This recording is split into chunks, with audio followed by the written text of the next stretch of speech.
So today in the shop, for one thing, well, not just today, but over the past however long, continuing to clean benches, sort stuff, put stuff into labeled boxes, which I'll show you in a minute.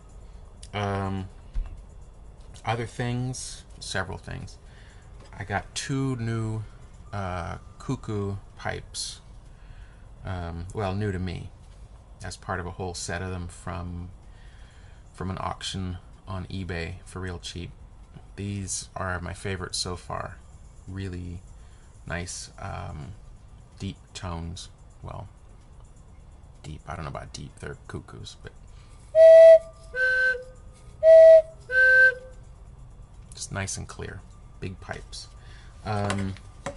Anyway, so I'll be continuing to restore the bellows as I go. Probably do these next because they're my most interesting big pipes. I just put something together that I forgot I had bought a while back. It's called the Code Shield from Diode. See, Diode is spelled differently in case you want to go find it. Diode Code Shield. It's basically made as an instructional shield for the Arduino, but I can also see it as a really quick, easy means of prototyping, because on this one shield there is a relay, a piezo buzzer, an RGB LED, a regular LED, a slide switch, a push button, a thermistor, a photocell, a Hall effect sensor, a rotary encoder, a potentiometer, and a servo, all on one shield. So you just slap this onto an Arduino and take your pick of things, write up some quick code to make something, prototype something up. It's pretty neat. It's I'll use it with students, but I'll also end up using this myself just on the bench for trying stuff out. The other thing I started doing is I started making essentially a big, huge cuckoo pipe. These are, for all intents and purposes, these are like little organ pipes, or just, which are really just whistles. This type of pipe is called a flue pipe, F-L-U-E. It essentially works just like any other whistle, except they're tuned, and obviously in an organ they're tuned in ranks. I started this one. The reason I started this big is just because this is the size that the poplar comes from the hardware store in. So I was kind of lazy, just decided to glue up a pipe. But I have to make a block for the bottom of it, and then there's it'll have the cover over the front, and the block in the bottom, and etc., etc. Anyway, I'll be showing you that as I work on it. Other thing, as I'm studying flue pipes and such, I bought a tenor recorder, which I've discovered has a big finger spread. It's really good for finger exercises. If I can get a clean note out of it, which I'm still working on because my fingers are spreading way apart. Anyway, so again, studying the languid and the wind sheet and several other things about the flue pipe and whistles. I think that's mostly, aside from more sorting, that's what's on tap. I was going to show you, here, take a look, as I go through and organize boxes. Boxes of stuff that I'm labeling properly. I'm going to build racks for these so that they can act as drawers and be easy to access. So that's another project, probably not for today, but for soon.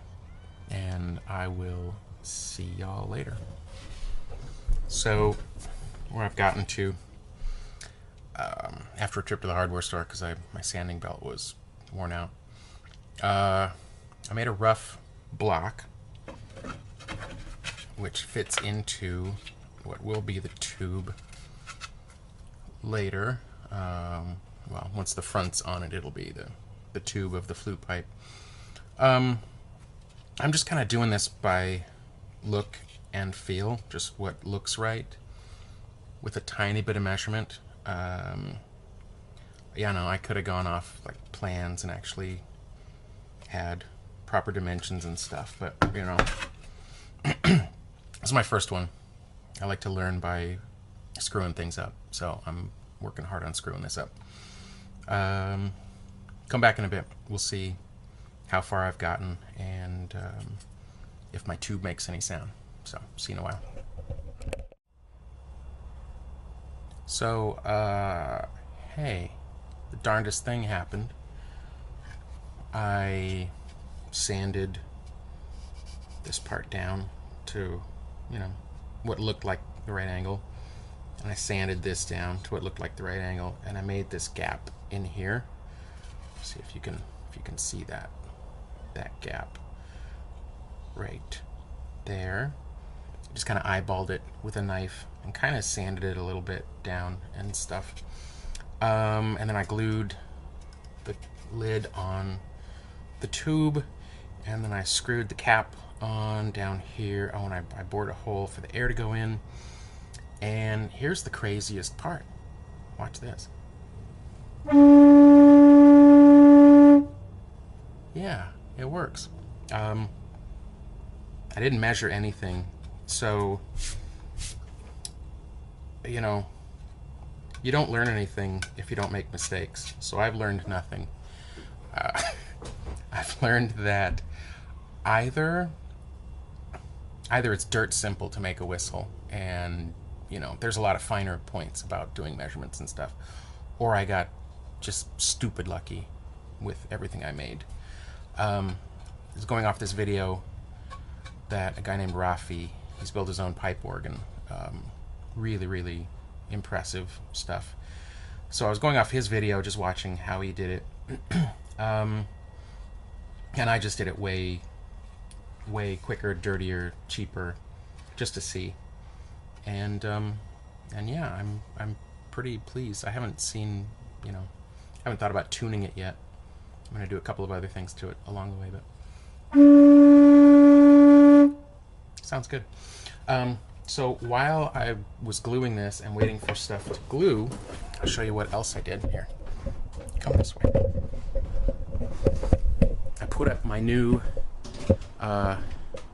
dust collector system, which is going to end up connecting to a whole plumbing system over here, which will collect dust from all these tools that make a lot of sawdust and stuff. And so I cobbled together some adapters so that I could try it out as a shop vac, and I put on this thing called a remote control vacuum system.